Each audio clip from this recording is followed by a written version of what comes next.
Antenin neumni spraševalec. Oprosti, mladi mož, na hitro bi te zmotil eno čisto preprosto vprašanje. Povej mi, kje na svetu, v kateri državi se nahaja zelo znana sidnijska operna hiša?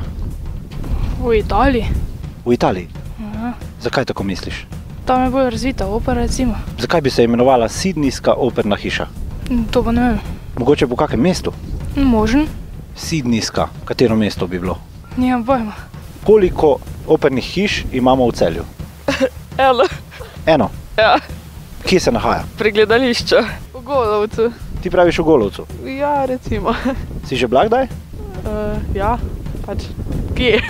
Tu, v tej operni hiši. Mogoče, ne da bi jaz vedela. Mogoče, da si bila, pa nisi vedela. Ja. Kako bi se to lahko zgodilo? Ja, ne vem, ne spomnim se.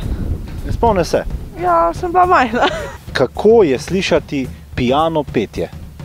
Piano, smešno. Smešno? Ja. Piano petje. Ja. Slabo petje. A znaš mogoče malo demonstrirati? Si ti, no. Mora biti pijan. Aha, da lahko demonstriraš piano petje. Približno. Piano petje. To le še spijemo, pa gremo. Bodite pametnejši. Kupujte vozila Seat iz zaloge do 4400 evrov ugodneje. Los Cekinos. Seat. Avtohiša Drev Petrovče. Neumno bi bilo kupovati drugje.